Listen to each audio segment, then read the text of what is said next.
বিসমিল্লাহির রহমানির রহিম। গতকাল আমাদের ক্লাসে আমরা কতটুকু পর্যন্ত পড়াশোনা করেছি? 50 পর্যন্ত আমরা এমসিকিউ সলভ করেছি। আমরা গতকাল বেশ মজা করে আমরা ক্লাসটা করেছি। তো আজকে আমরা দেখি তার পরবর্তীতে আমরা আসলে কি কি করতে পারি। আজকে আসলে আমার সকাল থেকে একটু ঠান্ডা লাগছে, যার কারণে গলা একটু বসে আছে। তো তোমরা পড়াশোনাটা একটু ভালো করে মনোযোগ দাও। ইগনোর মাই ভয়েস, যদিও ভয়েস ইগনোর করা যাবে না, কারণ ভয়েস তো শুনবেই। আচ্ছা ঠিক আছে, আমরা দেখি। হ্যাঁ, আজকে আমরা 51 থেকে শুরু করব। এটা হচ্ছে আমাদের আজকের এমসিকিউ। ঠিক আছে, এটা হচ্ছে আমাদের আজকের এমসিকিউ। ওকে, তো আমরা একটু শুরু করি, দেখি আমরা আমাদের আজকের এমসিকিউ দেখি। তো আমাদের আজকের প্রথম এমসিকিউ যেটা বলেছে সেটা হচ্ছে হাইড্রোজেন পর্যায় সারণীর কোন গ্রুপে অবস্থিত। তো ভাইয়া বলো, হাইড্রোজেন পর্যায় সারণী কোন গ্রুপে অবস্থিত? এটা একদম সহজ, আন্ডা বাচ্চা লেদা বাচ্চা সবাই এগুলো পারবে। হাইড্রোজেন হচ্ছে আমাদের গ্রুপ 1। হাইড্রোজেন হচ্ছে গ্রুপ 1 অবস্থিত। ঠিক আছে, হাইড্রোজেন গ্রুপ 1 অবস্থিত। তারপর ইলেকট্রন বিন্যাসের নিয়ম অনুসারে গ্রুপ নির্ণয়ে কোন মৌলটি ব্যতিক্রম? হ্যাঁ, আমরা জানি গ্রুপ নির্ণয়ে ব্যতিক্রম কি কি বলতো? আমরা জানি ক্রোমিয়াম, কপার, তারপর হচ্ছে সিলভার, তারপর হচ্ছে মলিবডেনাম। এগুলো হচ্ছে আমাদের ব্যতিক্রম, আবহাওয়া রীতি মেনে চলে না। তাহলে কপার হচ্ছে আমাদের সঠিক উত্তর। ঠিক আছে, কপার হচ্ছে আমাদের সঠিক উত্তর। তারপর আমরা যদি খেয়াল করি, নিচের কোনটি ব্যতিক্রম? দেখো, কোনো কথাবার্তা বলে নাই, কিচ্ছু বলে নাই, জাস্ট আমাদেরকে বলতেছি কি নিচের কোনটি ব্যতিক্রম। তো নিচের কোনটি ব্যতিক্রম, চলো দেখি তো একটু দেখতে ব্যতিক্রম লাগে কাকে। Hydrogen, sodium, lithium, potassium. এটা তোমরা বলো তো নিচের কোনটা ব্যতিক্রম? এটা তোমরা বলো তো। 53 নম্বরের সঠিক উত্তর কি হবে? নিচের কোনটা ব্যতিক্রম? তোমরা একটু বলো, বলো বলো বলো, সবাই বলো, নিচের কোনটি ব্যতিক্রম বলো। নিচের কোনটি ব্যতিক্রম? নিচের কোনটি ব্যতিক্রম? Hydrogen, sodium, lithium, potassium. Hydrogen, sodium, lithium, potassium. নিচের কোনটি ব্যতিক্রম? ব্লার আসতেছে নাকি? একটু তো ব্লার দেখা যাচ্ছে, ঘটনা কি? তাহলে এটা বলো তো, ব্লার ঠিক হয়ে যাবে হয়তো বা, এখনই ঠিক হয়ে যাবে। ব্লার আসবে কেন? ব্লার তো আসার উচিত না। এটা ঠিক হয়ে গেছে, দেখছো আমি আসছি, সামনে আসছি, ব্লার ঠিক হয়ে গেছে।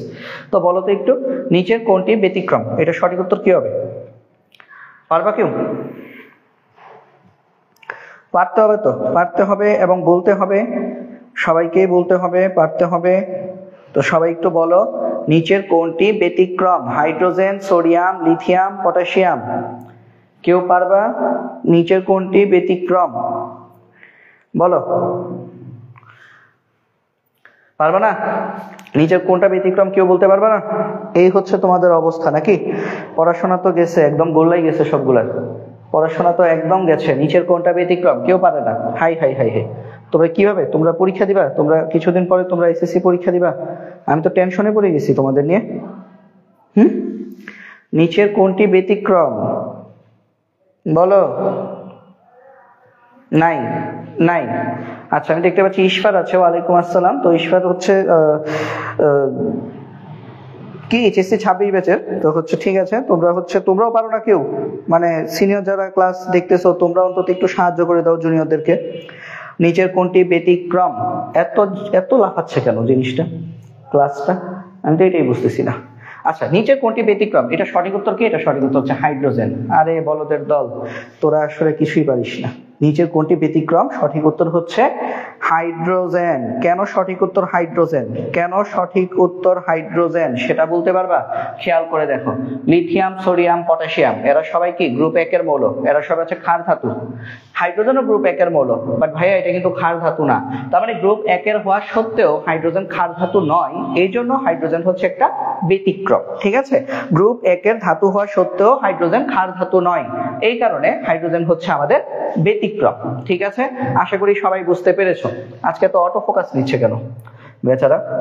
আচ্ছা, আমি একটু দেখি, দাঁড়াও, আমি একটু দেখি তো সবকিছু ঠিকঠাক আছে কিনা। এত অটো ফোকাস নেওয়ার তো কিছু নাই রে বাবা, দাঁড়াও দেখতেছি ডিসপ্লেটা ঠিক আছে কিনা, একটু দেখে দিই। ব্রাইট, এখন আশা করি ঠিক হবে, আশা করছি এখন ঠিক থাকবে।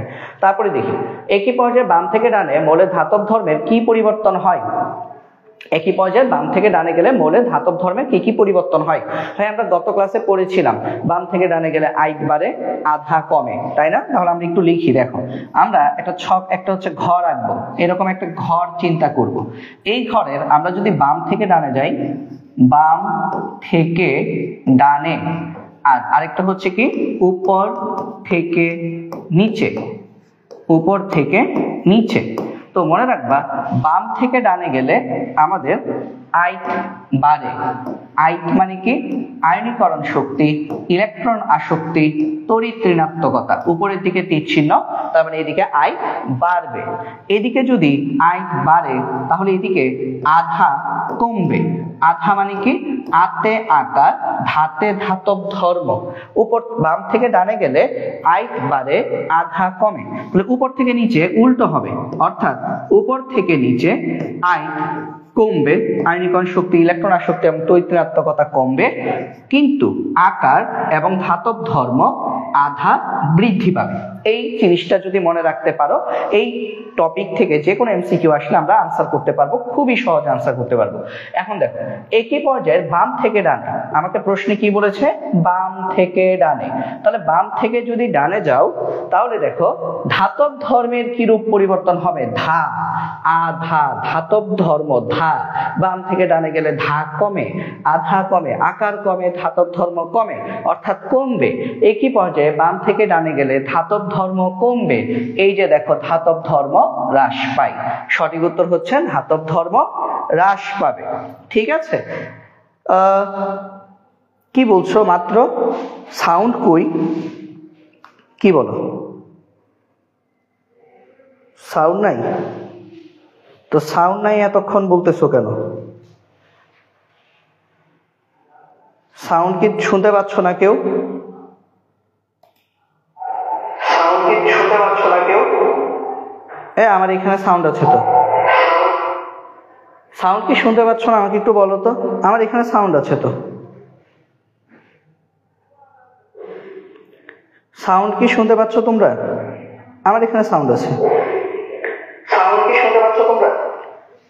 আমার এখানে তো সাউন্ড ক্লিয়ার, আমি সাউন্ড শুনতে পাচ্ছি। তোমরা একটু আমাকে একটু বলো তো, সাউন্ড ঠিক আছে না? হঠাৎ করে কি বলতেছে আকাশ? কি বলছো এইসব যে সাউন্ড কই, সাউন্ড নাই? বাকিরা একটু আমাকে একটু কমেন্ট করো। জানো জানো, বোবার মতো থাকবা না, বোবার মতো থাকবা না। মুশফিক, ওয়ালাইকুম আসসালাম। সাউন্ড ক্লিয়ার কিনা একটু বলতো ভাই। এগুলা সব বোবা হয়ে গেছে, এগুলা পড়াশোনা করে না, এগুলা খালি মানে কিছুই করে না। ভাইয়ার ক্লাস মনোযোগ দিয়ে করিও, ভাইয়া কিন্তু জোশ পড়ায়, ভাইয়ার পুরাতন স্টুডেন্ট আমরা। হ্যাঁ, অন্তর ঠিক বলছে, সাউন্ড ওকে, শোনা যায়। ঠিক আছে, সাউন্ড আছে ভাইয়া। কি বলে না বলে ছেলে পেলে, হ্যাঁ সাউন্ড নাকি শোনা যায় না?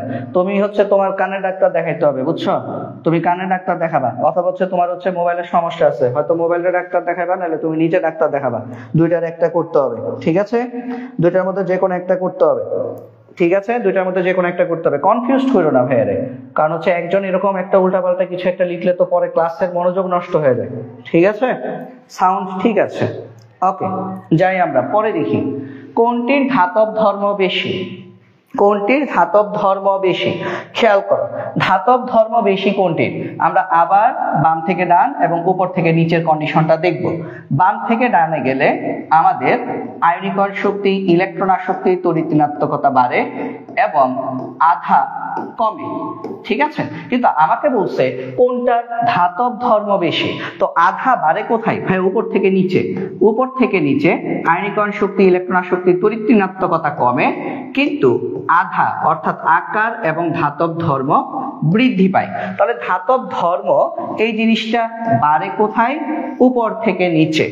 ঠিক আছে, একটু পরে আমি এটাকে আরেকটু শর্ট টেকনিকে করা শেখাবো। ঠিক আছে, আরেকটু শর্টকাট করানো শেখাবো। ঠিক আছে, তাহলে কোথায় ধাতব ধর্ম বেশি বলো? উপর থেকে নিচে ধাতব ধর্ম বেশি, উপর থেকে নিচে ধাতব ধর্ম বেশি। এই জিনিসটাকে এখন চলো আমরা আরেকটু শর্টকাট ভাবে শিখি। Shortcut key? শর্টকাট হচ্ছে এরকম, একটু লিখে রাখো জিনিসগুলা, কাজে লাগবে ভবিষ্যতে। দেখো আমরা এটা কি, সর্বডানে, সর্বডানে সবার উপরে, সর্বডানে সবার উপরে, সর্বডানে সবার উপরে যে থাকে তার আইট বেশি হয়, তার আইট বেশি হয় এবং তার আকার ও ধাতব ধর্ম কম হয়। সর্বডানে সবার উপরে আইট বেশি, মানে আইট বাড়ে, আধা কমে। আর এটা কি? এটা হচ্ছে সর্ববামে সবার নিচে। তাহলে এই জিনিসটা আমরা কিভাবে লিখতে পারি? সর্ববামে সবার নিচে, সর্ববামে সবার নিচে যে থাকবে তার আয়ত কম হবে, আয়নীকরণ শক্তি, ইলেকট্রন আসক্তি, তড়িৎ ঋণাত্মকতা কম হবে এবং আকার ধাতব ধর্ম বেশি হবে। ঠিক আছে, তাহলে আমরা এখন এই জিনিসটা, এই যে চারটা অপশন সেগুলো এখানে সেট করব। সেট করলে দেখো রেজাল্ট কি আসে। আমরা যদি দেখি আমাদের আছে বেরিলিয়াম, স্ট্রনসিয়াম, ক্যালসিয়াম, ম্যাগনেসিয়াম, সবাই group 2। Beryllium, magnesium, calcium, strontium. তো আমাকে বলছে ধাতব ধর্ম বেশি কার? যে ধাতব ধর্ম দেখো আধা কোথায় বাড়ে? সর্ববামে, সবার নিচে। এখানে সবার নিচে কি আছে রে পাগলা বল? স্ট্রনসিয়াম। তাহলে স্ট্রনসিয়ামের ধাতব ধর্ম সবচেয়ে বেশি। ঠিক আছে, স্ট্রনসিয়ামের ধাতব ধর্ম সবার বেশি। ঠিক আছে, অন্তর বলছো ভাইয়া এইচএসসি ক্লাস কবে থেকে হবে? অনেক মিস করি আপনাকে, এইচএসসি ক্লাস শুরু হয়েছিল বাট হচ্ছে ভাইয়া একটু ঝামেলায় পড়ে গেছি, যার কারণে এখন ক্লাসটা আপাতত অফ আছে। আমরা শীঘ্রই এইচএসসি ক্লাস শুরু করবো ইনশাআল্লাহ। ঠিক আছে, কোন মৌলটির পারমাণবিক ব্যাসার্ধ সর্বাধিক? কোন মৌলটির পারমাণবিক ব্যাসার্ধ সর্বাধিক? এটা আমরা কিভাবে করব? আবার আমরা দেখি, আমরা কি দেখেছি?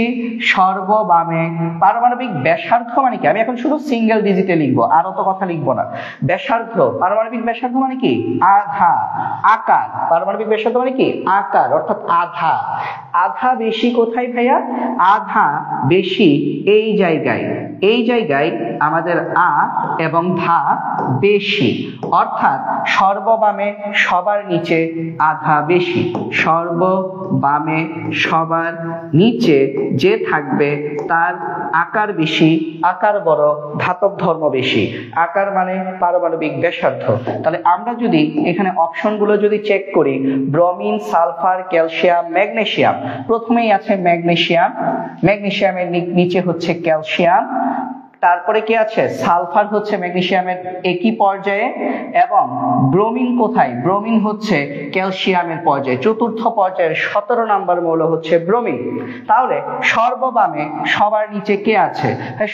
সবার নিচে আছে ক্যালসিয়াম আর ব্রোমিন, বাট সর্ববামে আছে ক্যালসিয়াম, অর্থাৎ এই চারজনের মধ্যে ক্যালসিয়ামের আকার সবচেয়ে বড়, ক্যালসিয়ামের পারমাণবিক ব্যাসার্ধ সর্বাধিক। ঠিক আছে, সবাই বুঝতে পেরেছি? 56 কোন পাগলা ম্যাগনেসিয়াম আনসার দিছে? এই যে আকাশ পাগলা ম্যাগনেসিয়াম আনসার দিছে। এখন কি বুঝছি ভুলটা কোথায় হয়েছে? ম্যাগনেসিয়াম হবে না, ম্যাগনেসিয়ামের নিচে হচ্ছে ক্যালসিয়াম রে পাগলা, বুঝতে হবে। ঠিক আছে, আমি দেখতে পাচ্ছি আমাদের রোজিনা চলে আসছে। ওয়ালাইকুম আসসালাম, আমার নাম মনে আছে দেখছো? তাহলে যাই পরে যাই। কোন মৌলের আকার ছোট? আকার ছোট কোথায় থাকে? আকার ছোট মানে কি? আধা কম। আতে আকার, ধাতে ধাতব ধর্ম। তাহলে আধা কম কোথায় থাকে? এই জায়গাতে আধা কম থাকে, এই জায়গায় আমাদের আধা কম, বা আমরা বলতে পারি এই জায়গাতে আমাদের এইভাবে বলতে পারি আমরা যে সর্বডানে সবার উপরে যে থাকবে, উপরে আধা কম। ঠিক আছে, সর্বডানে সবার উপরে আধা কম। আতে কি? আকার, তাহলে আকার ছোট কোথায় হবে? সর্বডানে সবার উপরে। তো তোমরা বলো তো এখানে কোনটা সঠিক উত্তর হবে? কোনটা সঠিক উত্তর হবে বলো? আমি একটু তোমাদের সহজ করে দিই। প্রথমে কার্বন, কার্বনের পাশে কে? অক্সিজেন। তারপর কার্বনের ঠিক নিচে কে? সিলিকন। সিলিকনের আগে কে থাকে? অ্যালুমিনিয়াম। এখন এইগুলা তো জানতে হবে যে অ্যালুমিনিয়াম সিলিকনের আগে থাকে। এখন দেখো সর্বডানে সবার উপরে কে আছে? অক্সিজেন, অর্থাৎ সঠিক উত্তর অক্সিজেন। অক্সিজেন হচ্ছে আমার এই সবগুলো মৌলের মধ্যে সবচেয়ে ছোট। এইবার আকাশ পাগলা পেরেছে, অক্সিজেন সঠিক উত্তর দিয়েছে। গুড, আস্তে আস্তে শিখে ফেলবো, প্যারা নেই। হ্যাঁ, আমি মাঝে মধ্যে তোমাদের যে পাগলা টাগলা বলি, মাইন্ড করো না, এই টাইম নেই, আদর করে বলি। তারপর দেখি নিচের কোনটির পারমাণবিক ব্যাসার্ধ বেশি? দেখো নিচের কোনটির পারমাণবিক ব্যাসার্ধ বেশি? আবার যাব, পারমাণবিক ব্যাসার্ধ আধা, আকার মানে কি? আধা। আকার বেশি কোথায়? এই জায়গায়, এই জায়গায় আমাদের আধা বেশি হবে, এই জায়গায় আধা বেশি হবে। আধা মানে কি? আতে আকার, ধাতে ধাতব ধর্ম। আমাকে বলছে পারমাণবিক ব্যাসার্ধ বেশি কোথায়, অর্থাৎ আকার বেশি কোথায়। চলো দেখি, magnesium, calcium, phosphorus, zinc. Magnesium, calcium. ম্যাগনেসিয়ামের গ্রুপের পর্যায়ে হচ্ছে ফসফরাস, আর জিঙ্ক হচ্ছে ক্যালসিয়ামের পর্যায়ে, চতুর্থ পর্যায়ে। তাহলে খেয়াল করো আমাদের এই দিকে মানে সর্ববামে সবার নিচে কে আছে, এটা কনসেপ্টটা কি, সর্ববামে সবার নিচে, সর্ববামে সবার নিচে আধা বেশি হয়, তাহলে সর্ববামে সবার নিচে আছে আমাদের ক্যালসিয়াম, অর্থাৎ সঠিক উত্তর হচ্ছে ক্যালসিয়াম। ঠিক আছে, সবাই বুঝতে পেরেছি কিনা আমাকে একটু জানাও। হ্যাঁ, কয়টায় ক্লাস শুরু করেছেন? আচ্ছা রোজিনা, আমরা হচ্ছে 50 শেষ করেছিলাম, 51 থেকে শুরু করেছি, তাহলে তুমি আন্দাজ করে নাও 8টা এমসিকিউ শেষ হয়েছে। ওকে, 8:30টায় শুরু করেছি। তারপরে যাই, কোনটির আয়নীকরণ শক্তি কম? হ্যাঁ, আয়নীকরণ শক্তি কোথায় আছে? আয়তের ভেতরে আছে, তাই না? আয়তের ভেতরে আয়নীকরণ শক্তি লুকিয়ে আছে। তাহলে আমরা চলো আয়ত খুঁজে বের করি। আয়ত কোথায় কম? বলছে আয়নীকরণ শক্তি কম। আয়ত কম কোথায় রে ভাই? আয়ত কম সর্ববামে সবার নিচে, সর্ববামে সবার নিচে, নিচে আমাদের আকার, আয়নীকরণ শক্তি, ইলেকট্রন আসক্তি, তড়িৎ ঋণাত্মকতা কম। ঠিক আছে, এটা হচ্ছে আমাদের আকার, আয়নীকরণ শক্তি, ইলেকট্রন আসক্তি, তড়িৎ ঋণাত্মকতা। এখন আমাকে বলো কোনটির আয়নীকরণ শক্তি কম? তাহলে আমরা এখন সিরিয়ালি সাজাই। দেখো, ম্যাগনেসিয়াম, ম্যাগনেসিয়ামের পরে ক্যালসিয়াম, ক্যালসিয়ামের পরে বেরিয়াম, বেরিয়ামের পরে হচ্ছে রেডিয়াম। এরা সবাই গ্রুপ 2 এর মৌল, সবাই গ্রুপ 2 এর মৌল। তাহলে সবার নিচে কে আছে? রেডিয়াম। তাহলে সবার নিচে যদি রেডিয়াম থাকে তাহলে আমাদের আয়নীকরণ শক্তি সবচেয়ে কম কার? আয়নীকরণ শক্তি সবচেয়ে কম রেডিয়াম। ঠিক আছে, খুবই খুবই সিম্পল বিষয়, একদম পানি ভাত। জাস্ট হচ্ছে তোমাদেরকে কনসেপ্টটা একটু মাথায় নিতে হবে এবং কনসেপ্টটা নিয়ে বারবার বারবার প্র্যাকটিস করতে হবে। আমি প্র্যাকটিস করাই দিচ্ছি, এটা নিয়ে যদি তোমরা খুশি থাকো, পরীক্ষায় আসলে পারবা না, প্যাচ লাগার সম্ভাবনা 100%। বাসায় তোমার নিজের হচ্ছে এগুলোকে নিয়ে প্র্যাকটিস করতে হবে। যত বেশি তুমি প্র্যাকটিস করবা তত বেশি তোমার হচ্ছে ব্রেইন ডেভেলপ হবে এবং তত বেশি হচ্ছে তুমি সহজে এগুলো আনসার করতে পারবা। ঠিক আছে, আমি তোমাদেরকে একবার করিয়ে দিচ্ছি, এটাতে যদি সন্তুষ্ট হয়ে যাও কেউ, তাহলে সে আসলে পরীক্ষায় কিছুই করতে পারবে না। ঠিক আছে, আমি বারবারই বলি, বরাবরই বলি, আমার হাতে আসলে কোনো ম্যাজিক নাই, যা ম্যাজিক সব হচ্ছে তোমার মধ্যে, তোমার মধ্যে ম্যাজিক হচ্ছে তোমাকে জাগাতে হবে, তাহলে তুমি ভালো কিছু করতে পারবে। ঠিক আছে, আচ্ছা তারপরে আমরা দেখি আমাদের পরবর্তী এমসিকিউটা দেখি, কোন মৌলটির আয়নীকরণ শক্তি বেশি? এটা আমি বলবো না, 7 আনসার তোমরা বলো। কোন মৌলটির আয়নীকরণ শক্তি বেশি? এটার আনসার তোমরা আমাকে বলো, এটার আনসার তোমরা আমাকে বলো। কোন মৌলটির আয়নীকরণ শক্তি বেশি? এটার আনসার দাও।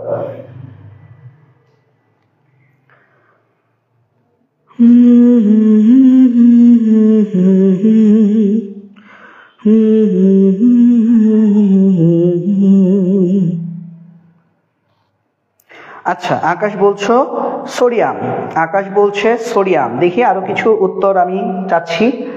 আচ্ছা, আমাকে রোজিনাও বলছো সোডিয়াম, সোডিয়াম, সোডিয়াম। আচ্ছা, বাকিরাও বলতে থাকো, আমিও ব্যাখ্যা করতে থাকি। দেখো ব্যাখ্যাটা একটু দেখি, চলো চলো আমরা ব্যাখ্যা দেখি। আয়নীকরণ শক্তি বেশি মানে কি? আয়ত বেশি। হ্যাঁ, আয়ত বেশি কোথায়? সর্বডানে সবার উপরে, সর্বডানে সবার উপরে আয়ত বেশি। আচ্ছা, তাহলে আমরা এখন দেখব সর্বডানে সবার উপরে কে আছে।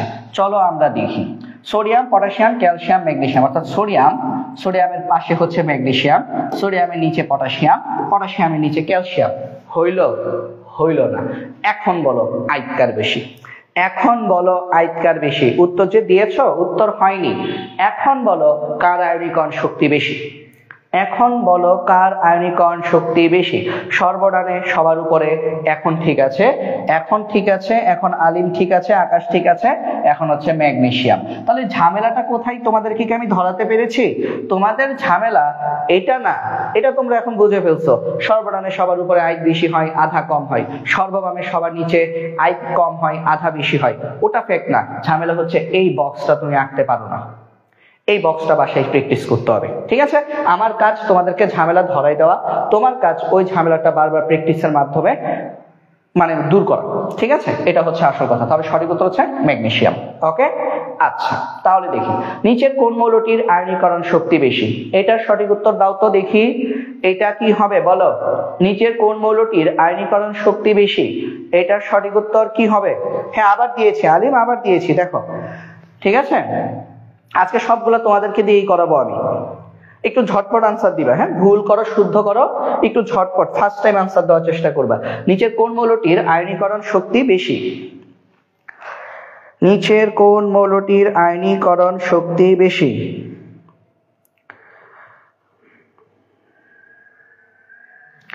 বলো।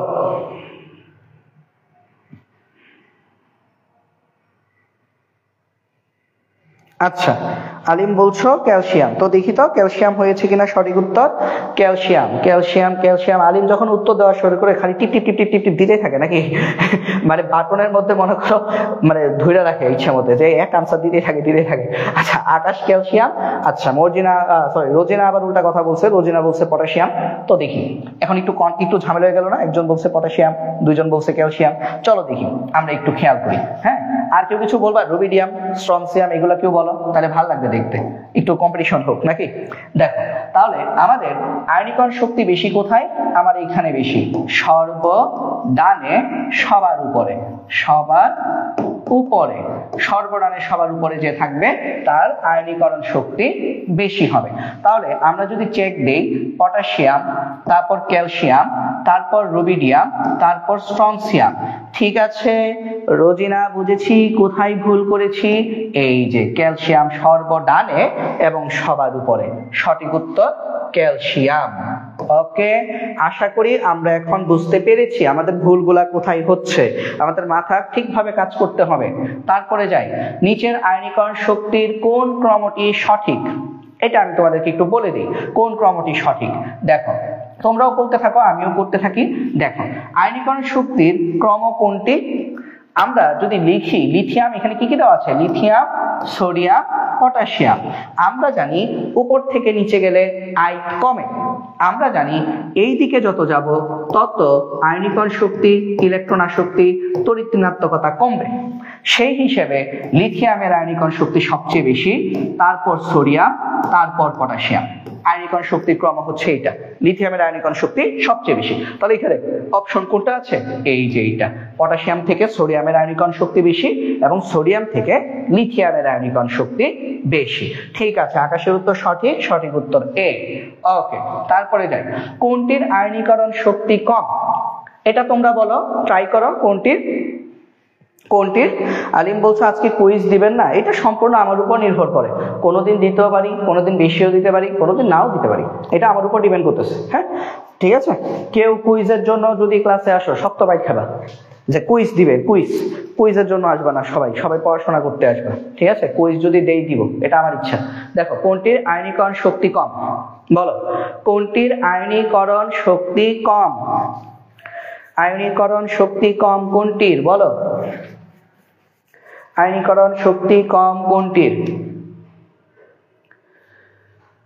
Rubidium, rubidium. দেখি তো আকাশের উত্তর সঠিক হয়েছে কিনা। রুবিডিয়াম, হ্যাঁ আকাশের উত্তর এই দফা সঠিক হয়ে গেছে, তার মানে আকাশ অনেকটাই বুঝে ফেলছে। কারণ আয়নীকরণ শক্তি কম, আয় কম হয় কোথায়? এই যে নিচের দিকে, এই দিকে আয় কম হবে। তাহলে আয় যদি এইদিকে কম হয়, লিথিয়াম, সোডিয়াম, পটাশিয়াম, রুবিডিয়াম, এটা হচ্ছে সিরিয়াল। রুবিডিয়াম আছে সবার নিচে, অর্থাৎ রুবিডিয়ামের আয়নীকরণ শক্তি সবচেয়ে কম। Thank you. তারপরে যাই, কেউ যদি না বুঝো মিস করো আমাকে একটু বলবা। তারপর দেখো কোন মৌলটি রাসায়নিকভাবে আসক্তিহীন, মানে সে নিষ্ক্রিয়। নিষ্ক্রিয় মৌল হচ্ছে নিয়ন, এরা হচ্ছে রাসায়নিকভাবে আসক্তিহীন। আমি যদি সিরিয়ালটা দেই, হিলিয়াম, নিয়ন, আর্গন, ক্রিপ্টন, জ্যানন, রেডন এবং অর্গানেসন, এরা হচ্ছে সবাই আসক্তিহীন, রাসায়নিকভাবে আসক্তিহীন বা নিষ্ক্রিয় মৌল। তারপরে যাই, নিচের কোন মৌলটি অধিক সক্রিয়? সক্রিয়তার ব্যাপারটার জন্য আমাদের আসলে আরেকটা জিনিস যেতে হবে, যেহেতু হচ্ছে তোমরা হচ্ছে 9-10 ব্যাচ, আমি তোমাদেরকে একদম এত ডিটেলসে যাচ্ছি না। সক্রিয় ব্যাপারটা তোমরা এইভাবে মনে রাখতে পারো যে হচ্ছে আমাদের হচ্ছে যার ঘাতক ধর্ম আধা যার বেশি সে বেশি সক্রিয়। ঠিক আছে, এটা আপাতত এইভাবেই মনে রাখো, কারণ আমি তোমাদেরকে শুধু আধা পড়িয়েছি, তো এটা এইভাবে মনে রাখতে পারো। যার আধা বেশি, আধা মানে কি আকার এবং ধাতব ধর্ম, যার আধা বেশি সে বেশি সক্রিয়। ঠিক আছে, সে বেশি সক্রিয়, এইভাবে মনে রাখলেই চলবে। কলেজে উঠলে ভাইয়া আবার তোমাদেরকে এই জিনিসটা ঠিক করে দিব, একদম বেসিক একদম বুঝাই দিব, প্যারা নেই। তাহলে আমরা এখানে দেখি কার আধা বেশি। হ্যাঁ, আধা বেশি কোথায় হয়? এই জায়গায়, এই জায়গায় আধা বেশি হয়। ঠিক আছে, আর বাম থেকে যত ডানে যাব তত আধা কম হয়। বাম থেকে ডানে গেলে আধা কম, উপর থেকে নিচে গেলে আধা বেশি। এখন আমাদের এই যে সিরিয়ালটা আমরা যদি একটু দেখি, নাইট্রোজেন, অক্সিজেন, ফ্লোরিন, নিচে হচ্ছে ফসফরাস। তাহলে আধা বেশি কোথায়? উপর থেকে নিচে গেলে। তাহলে খেয়াল করে দেখো, ফসফরাস হচ্ছে এখানে সবার নিচে। তাহলে ফসফরাস যেহেতু সর্ববামে সবার নিচে, আমরা জানি সর্ববামে সবার নিচে যে থাকে তার আধা বেশি। যেহেতু আধা বেশি, অর্থাৎ আমরা বলতে পারি ফসফরাস এখানে সবচেয়ে বেশি সক্রিয় মৌল। ঠিক আছে, ফসফরাস এখানে সবচেয়ে বেশি সক্রিয় মৌল। তারপরে আমরা যদি যাই আমাদের পরের এমসিকিউতে, কোন মৌলটির ইলেকট্রনের আসক্তি সবচেয়ে কম? ইলেকট্রন আসক্তি সবচেয়ে কম কোন মৌলের? ইলেকট্রন আসক্তি কম। খেয়াল করো, ইলেকট্রন আসক্তি কম মানে কি? আইট কম। হ্যাঁ, আইট কম কোথায়? আইট কম হচ্ছে নিচে, সর্ববামে সবার নিচে আইট কম হয়। এটা আমরা এইভাবে লিখবো, সর্ববামে সবার নিচে আইট কম। তাহলে আমরা এখন একটু চেক দিই। খেয়াল করো, আমাদের কি কি দেওয়া আছে? বেরিলিয়াম, রেডিয়াম, স্ট্রনসিয়াম, ম্যাগনেসিয়াম, সবাই group 2। Beryllium, magnesium, strontium, radium. তাহলে সর্ববামে সবার নিচে হচ্ছে আমাদের রেডিয়াম, অর্থাৎ আমাদের সঠিক উত্তর ইলেকট্রন আসক্তি সবচেয়ে কম রেডিয়াম। স্ট্রনসিয়াম না, রেডিয়াম। স্ট্রনসিয়ামেরও নিচে হচ্ছে রেডিয়াম। ঠিক আছে, স্ট্রনসিয়ামের নিচে হচ্ছে বেরিয়াম, বেরিয়ামের নিচে হচ্ছে রেডিয়াম। তাহলে আমাদের সিরিজটা হচ্ছে এরকম, গ্রুপ 2। গ্রুপ 2 এর সিরিয়ালটা হচ্ছে আমাদের এরকম, বেরিলিয়াম, বিরিয়ানি, মোগলাই, কাবাব সরিয়ে বাটিতে রাখো। ঠিক আছে, beryllium, magnesium, calcium, strontium, barium, radium, biryani, Mughlai, kebab সরিয়ে বাটিতে রাখো। ঠিক আছে, পরে যাই, কোন মৌলটির ইলেকট্রন আসক্তি বেশি?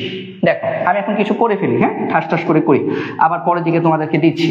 তাহলে ইলেকট্রন আসক্তি বেশি কোথায়? সর্বডানে সবার উপরে আই বেশি।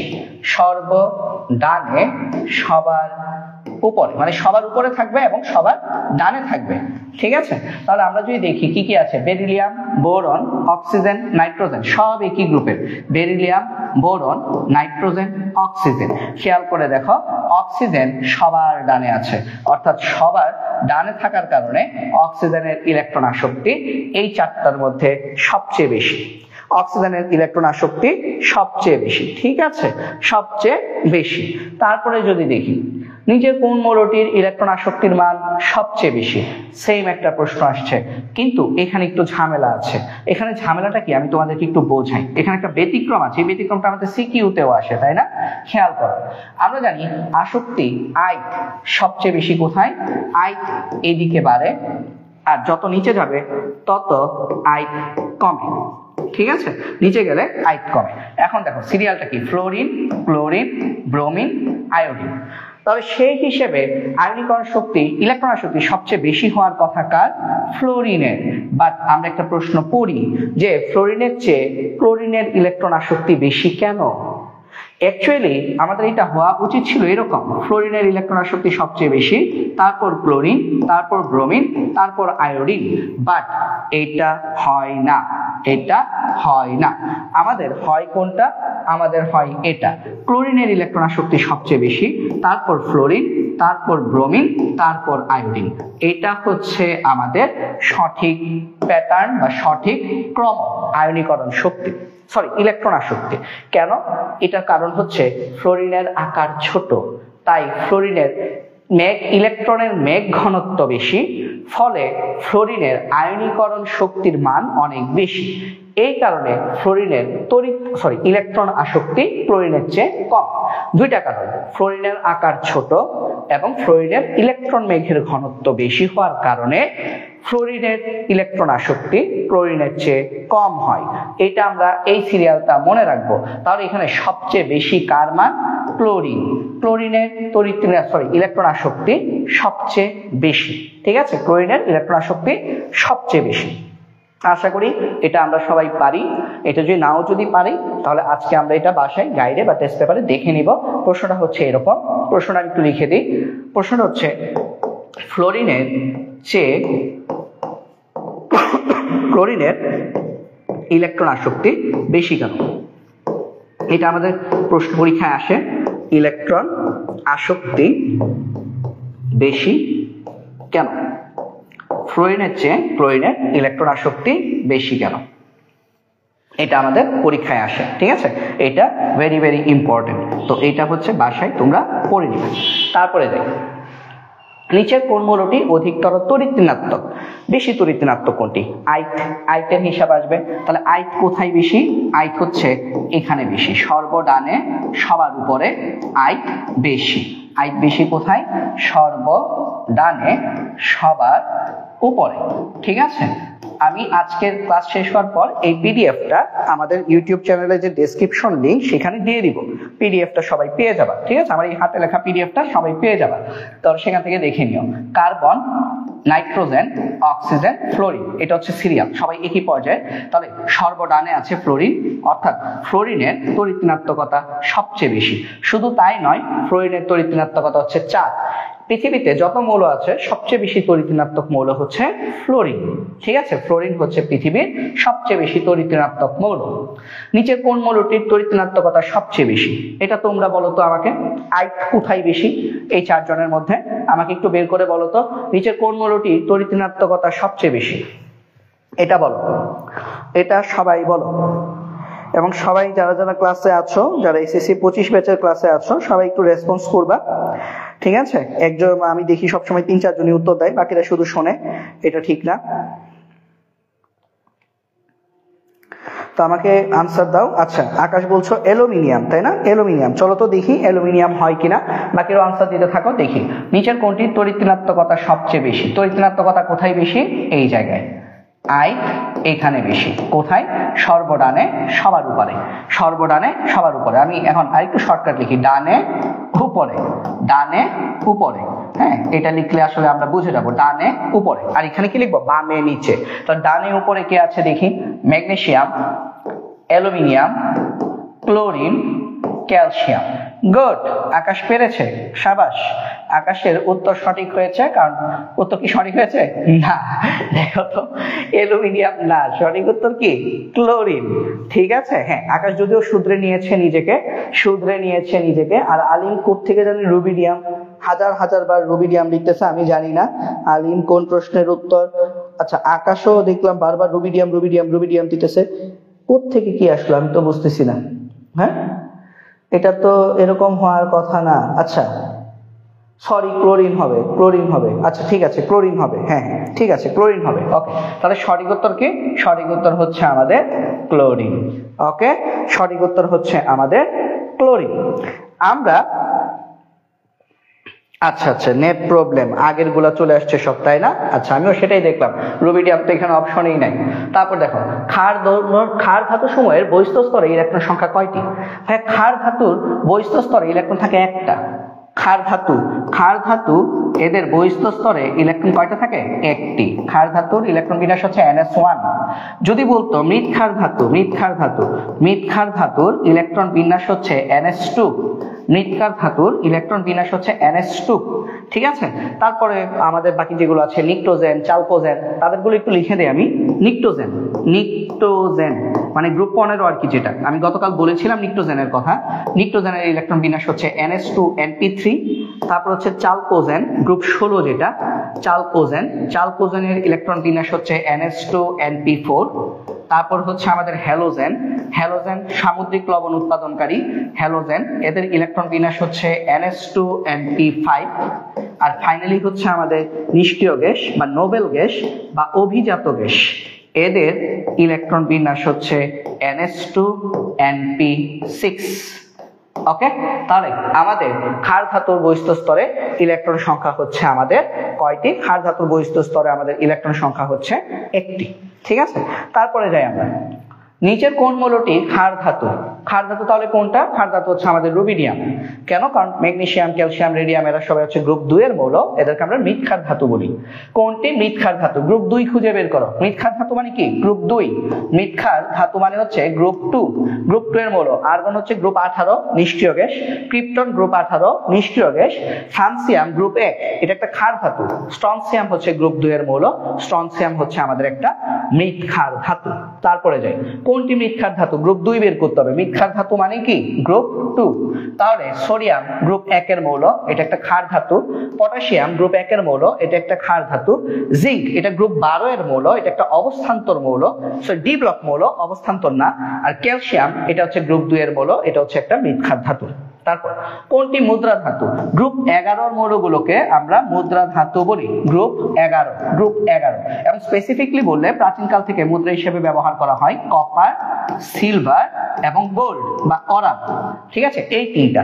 রন্টজেনিয়াম ব্যতিক্রম। রন্টজেনিয়াম ব্যতিক্রম কি? রন্টজেনিয়াম, রন্টজেনিয়াম যদিও গ্রুপ 11 এর মৌল, বাট রন্টজেনিয়াম বা আরজি এটাকে আমরা মুদ্রা ধাতু বলি না। কারণ রন্টজেনিয়াম গ্রুপ 11 হলেও, ওদের তিনজনের সাথে রন্টজেনিয়াম গ্রুপ 11 হলেও প্রাচীনকালে এদেরকে মুদ্রা হিসেবে ব্যবহার করা হয়নি। তাহলে কপার, সিলভার, ওরাম কোনটা আছে? সঠিক উত্তর হচ্ছে কপার। কপার হচ্ছে আমাদের গ্রুপ মুদ্রা ধাতু। ঠিক আছে, ঠিক আছে। তো রোজিনার উত্তর সঠিক হয়েছে গ। গ হচ্ছে আমাদের মুদ্রা ধাতু। তারপরে দেখি আমরা কোনটি মুদ্রা ধাতু। এই যে গোল্ড, গোল্ড হচ্ছে আমাদের একটা মুদ্রা ধাতু। ওকে, গোল্ড হচ্ছে আমাদের মুদ্রা ধাতু। কোনটি মুদ্রা ধাতু? এই যে দেখো সিলভার, সিলভার হচ্ছে মুদ্রা ধাতু। তাহলে মুদ্রা ধাতু থেকে বেশ এমসিকিউ আসছে বোর্ডগুলোতে, আমি দেখতে পাচ্ছি। নিচে কোনটি হ্যালোজেন গ্রুপের মৌল? 17। হ্যালোজেন গ্রুপের মৌল হচ্ছে অ্যাসটেটাইন। এটি নিয়ে আমাদের আসলে কোনো পড়াশোনা থাকে না, কিন্তু এটি কিন্তু একটা হ্যালোজেন। ঠিক আছে, হ্যালোজেন গ্রুপগুলো আমাদের আসলে ওই যে আয়োডিন পর্যন্ত আমরা সীমাবদ্ধ থাকি। আমরা হ্যালোজেন বলতে আমরা বুঝি ফ্লোরিন, ক্লোরিন, ব্রোমিন, আয়োডিন, এই চারটা।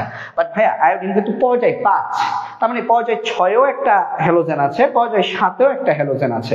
পর্যায় 6 এর হ্যালোজেনটা হচ্ছে আমাদের এটি বা অ্যাসটেটাইন, আর পর্যায় 7 এর যে হ্যালোজেন সেটা হচ্ছে আমাদের টেনেসাইন। টেনেসাইন, ঠিক আছে। তাহলে এরা 6 জন হচ্ছে আমাদের হ্যালোজেন গ্রুপ। ঠিক আছে, ফ্লোরিন, ক্লোরিন, ব্রোমিন, আয়োডিন, অ্যাসটেটাইন আর হচ্ছে টেনেসাইন, এরা সবাই গ্রুপ 17 এর মৌল।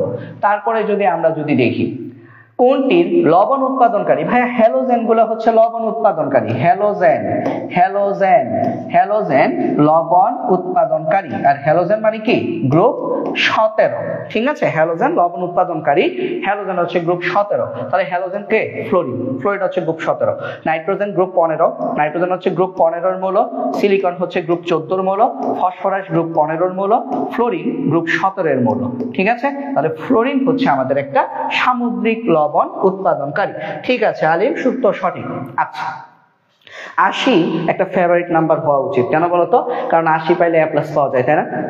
সবাই এখন মনোযোগ দিবা, এখন মনোযোগ দাও। 80 নাম্বার প্রশ্ন আমাদের কুইজ হতে যাচ্ছে। ঠিক আছে, সবাই মনোযোগ দাও। 80 নাম্বার এমসিকিউটা আমাদের কুইজ হতে যাচ্ছে। ওকে, দেখি কি আছে। কোনটি নিষ্ক্রিয় ধাতু?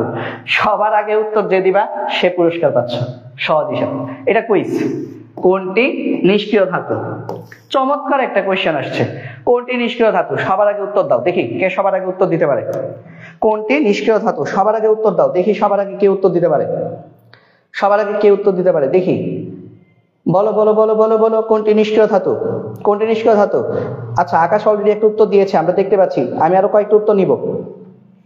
একজন একটাই উত্তর দিতে পারবা, একজন একটা উত্তর দিতে পারবা, একজন একটা উত্তর দিতে পারবা। 2বার উত্তর দিলে কিন্তু ডিসকোয়ালিফাই হবে না। আচ্ছা, রোজিনা একটা উত্তর দিয়েছে, আমি দেখতে পাচ্ছি। তারপর আচ্ছা, আলিম উত্তর দিয়েছে, কিন্তু আলিম সেম উত্তর দিয়েছে যেটা আকাশ দিয়েছে, তার মানে উত্তর যদি সঠিক হয় আকাশ পাবে। আচ্ছা, আর অন্তরও সেম উত্তর দিয়েছে। ঠিক আছে, ঠিক আছে। আর কে? আরো কয়েকটা উত্তর নেই, সবাই উত্তর দাও। এটা কুইজ। কোনটি নিষ্ক্রিয় ধাতু? কোনটি নিষ্ক্রিয় ধাতু? কোনটি নিষ্ক্রিয় ধাতু? কোনটি নিষ্ক্রিয় ধাতু? সবাই উত্তর দাও। আর কেউ? আচ্ছা, আলিম বলছো কোনোটাই নয়, এরকম হওয়ার কোনো সুযোগ নেই, এটা কোনো ট্রিকি কোয়েশ্চেন নয়, ঠিক আছে।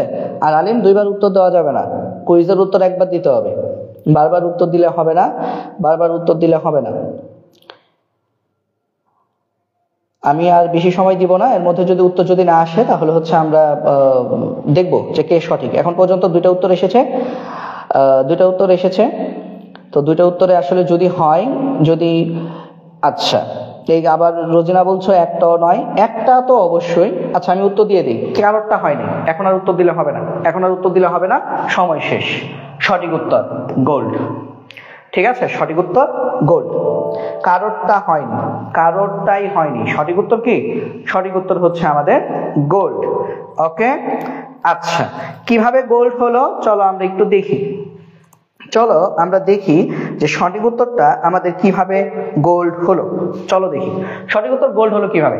আমরা সবাই সক্রিয়তা সিরিজ সম্পর্কে হয়তোবা জানি। সক্রিয়তা সিরিজে আমরা কি জানি? আমরা একটা সক্রিয়তা সিরিজ হয়তোবা শিখেছি, কে না কে মেগাইবার এলো, যেন ফিরে শোনা পাবে, হাই কাপুরুষ, হাজি হাজি পেটাবে আমায়। যদি শিখে থাকো তাহলে উত্তর এটা আমি হচ্ছে তোমাদেরকে যখন অধ্যায় 8-এর এমসিকিউ পড়াবো তখন হচ্ছে এটা আমি তোমাদেরকে শেখাবো, ঠিক আছে। কে না কে মেগাইবার এলো, যেন ফিরে শোনা পাবে, হাই কাপুরুষ, হাজি হাজি পেটাবে আমায়, ঠিক আছে। তো সেখানে আমাই, আমাই মানে হচ্ছে ওরা। গোল্ড, গোল্ড নিষ্ক্রিয় ধাতু।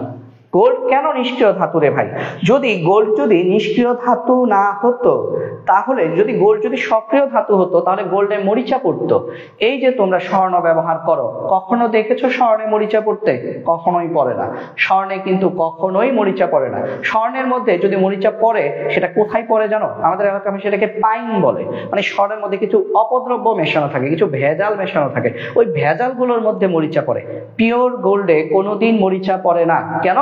কারণ পিওর গোল্ড এটা হচ্ছে নিষ্ক্রিয়, এবং এটা নিষ্ক্রিয় হওয়ার কারণে সে কিন্তু কারো সাথেই বিক্রিয়া করে না, ঠিক আছে, সে কিন্তু কারো সাথে বিক্রিয়া করে না। আচ্ছা, তো আমার ডিভাইসের আসলে কি হয়েছে?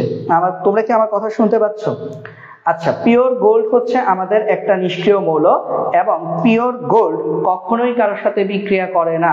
যদি স্বর্ণ যদি বিক্রিয়া করত তাহলে কিন্তু স্বর্ণে মরিচা পড়তে দেখা যেত। যেহেতু আমরা স্বর্ণে কখনোই মরিচা পড়তে দেখি না, অর্থাৎ স্বর্ণ হচ্ছে আমাদের একটা নিষ্ক্রিয় ধাতু, ঠিক আছে। তো সবাই বুঝতে পেরেছো কিনা সেটা একটু ভাইয়াকে একটু জানো। সবাই আমরা বুঝতে পারলাম কিনা সেটা আমাকে একটু জানো। সবাই আমরা বুঝলাম কিনা সেটা আমাকে একটু জানাও। স্বর্ণ কিভাবে একটা নিষ্ক্রিয় মৌল হলো এটা আমরা সবাই বুঝতে পেরেছি কিনা সেটা আমাকে বলো। আচ্ছা, আকাশ বলছো নতুন কিছু শিখলাম। এটা নতুন কিছু না রে ভাই, এটা পুরনো জিনিস, বাট হচ্ছে আমরা এটা খেয়াল করি না এই কারণে, ঠিক আছে, আমরা কখনোই খেয়াল করি না। আমাদের অনেকের মনে এটা প্রশ্ন আসতে পারে, স্বর্ণে তো মরিচা পড়ে, বা স্বর্ণ তো হচ্ছে পুরনো হয়, বা স্বর্ণ তো হচ্ছে আমরা কি করি, স্বর্ণ তো আমরা প্রায়ই দেখি স্বর্ণের পানির মধ্যে হচ্ছে এটাকে একটু ডুবিয়ে আনলে হচ্ছে এটা আবার একটু উজ্জ্বলতা বৃদ্ধি পায়। উজ্জ্বলতা কমে যাওয়া আর বিক্রিয়া হওয়া দুইটা এক জিনিস না।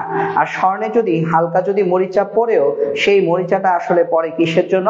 সেই মরিচিটা আমরা কি করি, সেই মরিচাটা আমাদের পড়ে হচ্ছে স্বর্ণের থাকা ভেজাল অপদ্রব্যের কারণে। স্বর্ণে থাকা ভেজাল অপদ্রব্যগুলো পানি, বাতাস ইত্যাদির সাথে, অক্সিজেনের সাথে বিক্রিয়া করে, জারণ বিক্রিয়া করে মরিচা তৈরি করতে পারে, বাট ওটা মূল স্বর্ণের উপর পড়ে না, ঠিক আছে। তাহলে স্বর্ণ বা গোল্ড এটা হচ্ছে আমাদের একটা নিষ্ক্রিয় মৌল বা নিষ্ক্রিয় ধাতু। তারপরে যাই, তাহলে কুইজের আনসার কেউ পারে নাই, এটা কি তাহলে আমি লেখা দিব? লজ্জাজনক না? বাদ দাও, এটাকে আমরা ইগনোর করি। যদি আমি এখানে লিখে দিই কুইজের আনসার কেউ পারে নাই, লজ্জাজনক বিষয়। কি ব্যাপার, তোমরা কুইজ পারো না? হ্যাঁ, একটু ভালো করে পড়াশোনা করতে হবে তো বাসায়, নাকি? নিচের কোনটি ডি ব্লক মৌল? ডি ব্লক মৌল কোনটি? ডি ব্লক মৌল গতকাল শিখিয়েছিলাম, এক বুড়ো দাদুর গল্প শিখিয়েছিলাম, যে দাদু প্রত্যেক বছর স্কিনে তিব্বত ভ্যানিশিং ক্রিম মেখে ফের কবে নিকা করতে যাবে এরকম ঘটনা ঘটায়।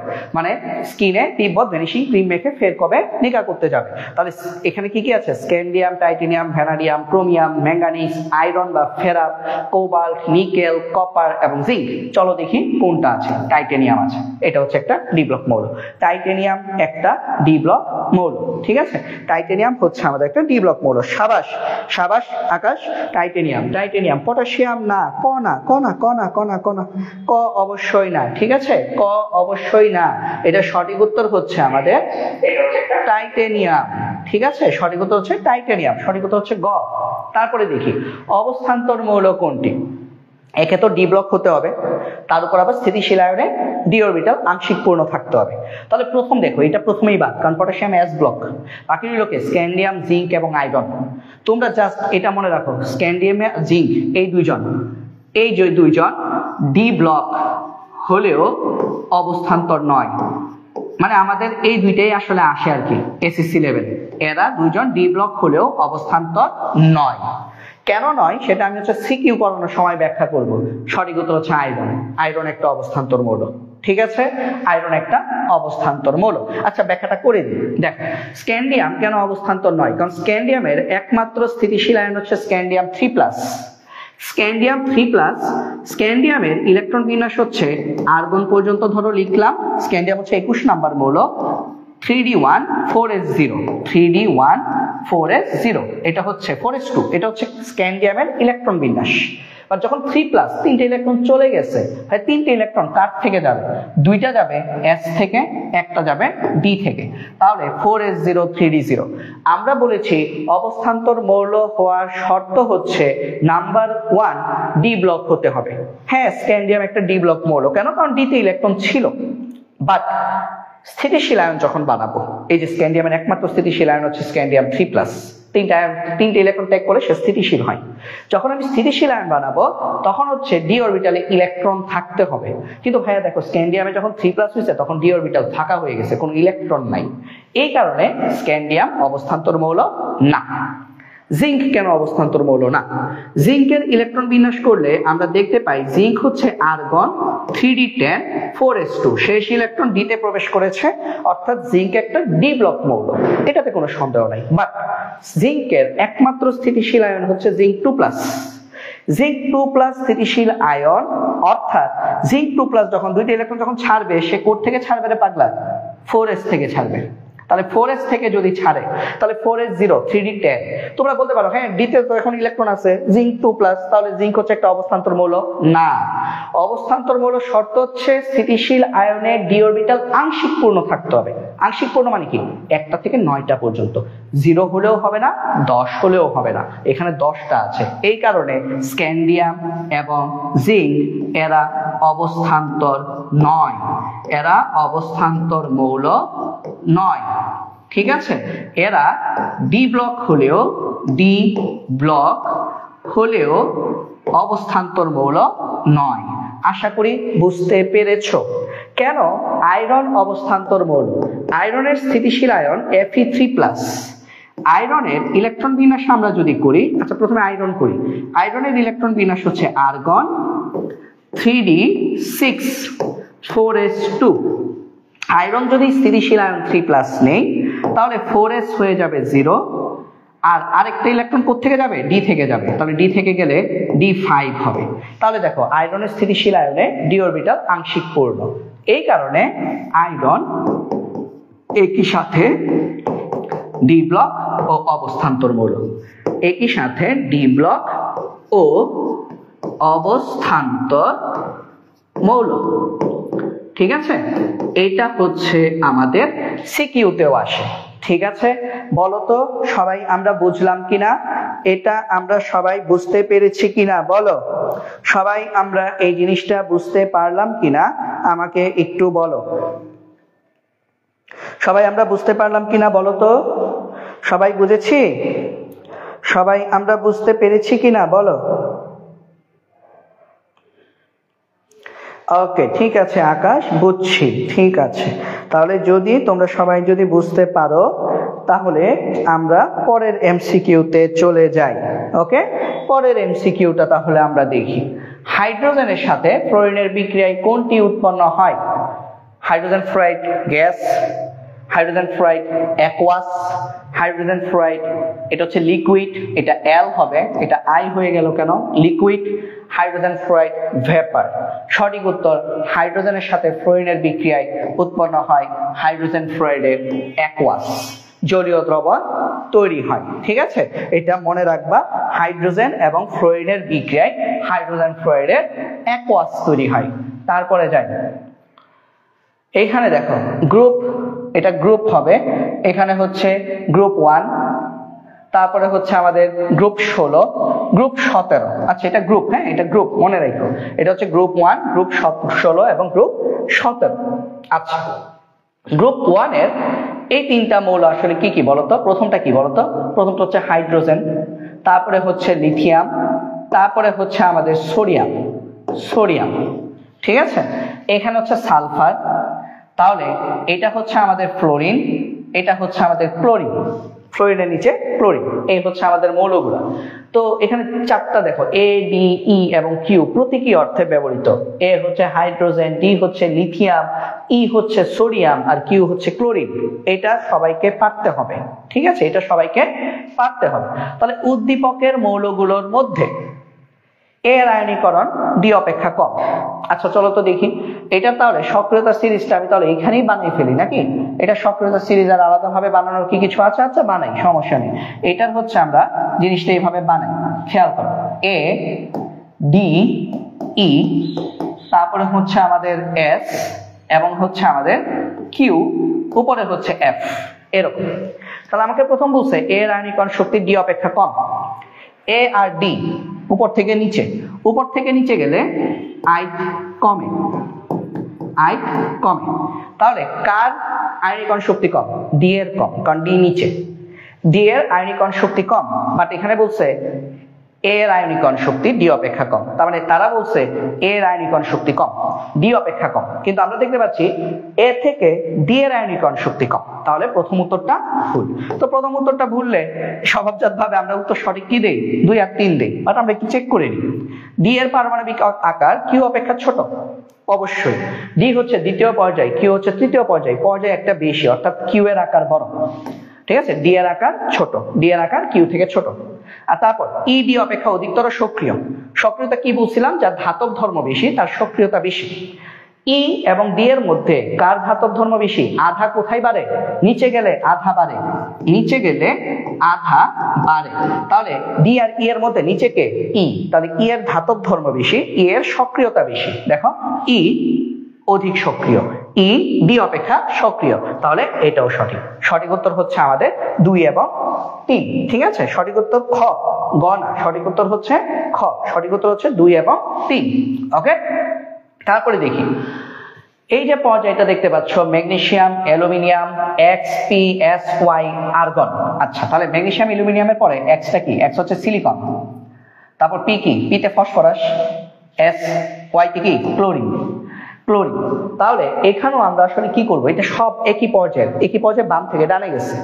তাহলে বাম থেকে ডানে পারমাণবিক আকার বাড়ে, বাম থেকে ডানে গেলে হাইট বাড়ে, আধা কমে, আকার কমে, কিন্তু তারা বলছে আকার বাড়ে, তার মানে এটা ভুল। বাম থেকে ডানে গেলে আকার কমে, আকার বাড়ে না। এক্স ও ওয়াই মৌল দ্বারা গঠিত যৌগ সমযোজী। এক্স হচ্ছে সিলিকন, ওয়াই হচ্ছে ক্লোরিন, এদের যৌগটা হচ্ছে সিলিকন টেট্রাক্লোরাইড। এটা একটা সমযোজী যৌগ, কারণ সিলিকন একটা অধাতু, ক্লোরিন একটা অধাতু, এটা সঠিক। ওয়াই মৌলটির আয়নীকরণ শক্তি বেশি। ওয়াই একই পর্যায়ে যত বাম থেকে ডানে যাব আই তত বাড়ে, আয়নীকরণ শক্তি বাড়ে।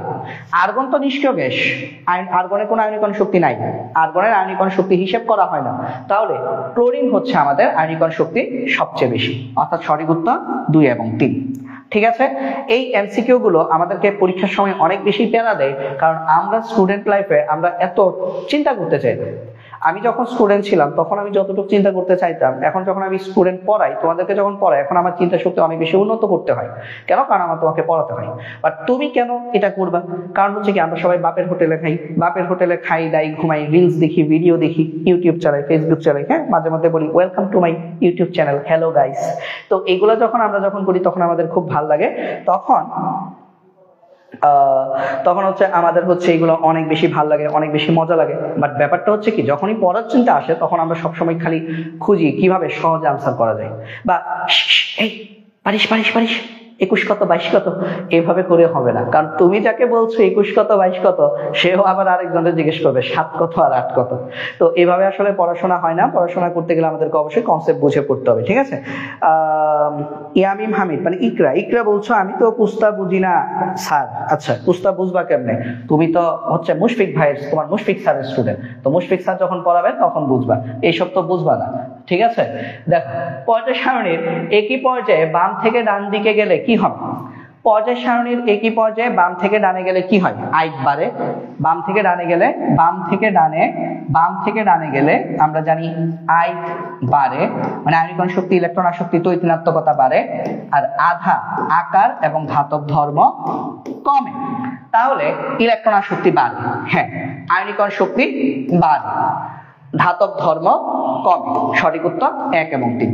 দেখছো, আমরা যদি ওই জিনিসটা, এই টেকনিকটা আমরা যদি বুঝি তাহলে আমরা সহজে এমসিকিউ গুলো আনসার করতে পারি, ঠিক আছে। বাট এই টেকনিক গুলো যখন আমরা বুঝি না, আমরা যখন মুখস্থ করার একটা টেন্ডেন্সি তৈরি করি, তখন কিন্তু আমরা কোনো কিছুই সঠিকভাবে পারবো না, ঠিক আছে। আমার উদ্দেশ্য হচ্ছে তোমাদেরকে জাস্ট মুখস্থ বিদ্যা থেকে দূর করে একটু টেকনিক্যালি পড়ানো, যাতে করে এই শর্ট সময়ে তোমরা সবকিছু কভার করতে পারো।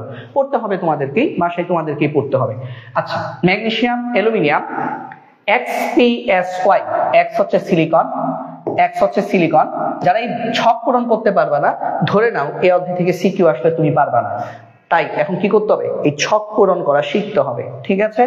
Y হচ্ছে ক্লোরিন, আর ছক পূরণ তুমি তখনই করতে পারবা যখন থেকে 1 থেকে 30 পর্যন্ত সবগুলা মৌল সম্পর্কে তোমার স্বচ্ছ ধারণা থাকবে, ওকে।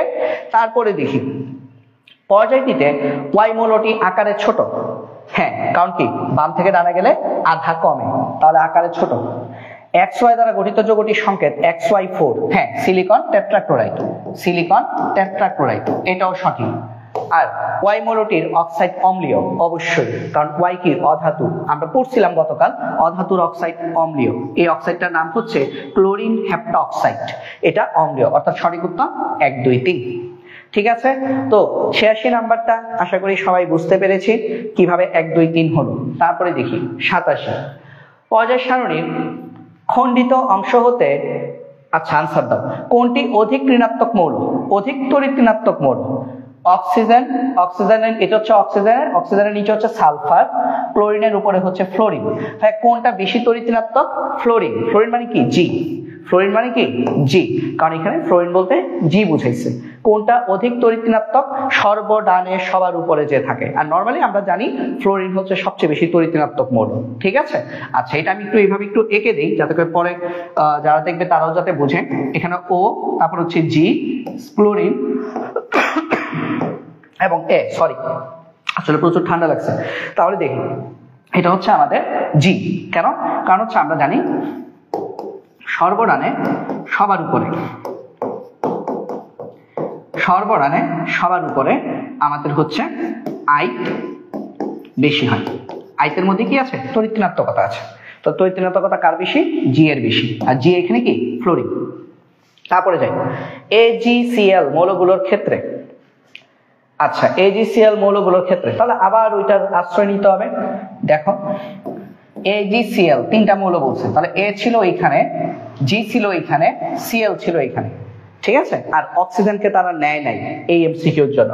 জি এর আকার ছোট, সর্বডানে সবার উপরে যে থাকে তার আকার ছোট, হ্যাঁ ঠিক আছে, জি এর আকার ছোট, কারণ আমরা কি জানি এইখানে আকার ছোট, আধা কম হয়, আইট বেশি হয়, তাহলে জি এর আকার ছোট, একদম সঠিক, জি এর আকার সবচেয়ে ছোট। এর অধাতব ধর্ম বেশি, ভুল। এ কি সবার নিচে, সর্ববামের সবার নিচে আধা বেশি হয়, তার মানে ধাতব ধর্ম বেশি হয়, তাহলে এর ধাতব ধর্ম বেশি, ঠিক আছে। আর এ অপেক্ষা ক্লোরিনের আয়নীকরণ শক্তি বেশি, এ থেকে ক্লোরিনের অবশ্যই।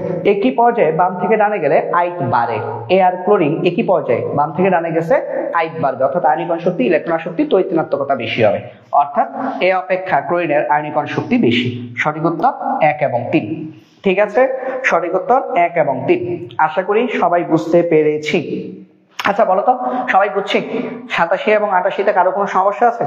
আমাকে একটু জানাও তো, একটু কমেন্টে একটু জানাও 87 এবং 88 এই দুইটা এমসিকিউতে কারো কোনো সমস্যা আছে কিনা আমাকে একটু কমেন্টে জানাও।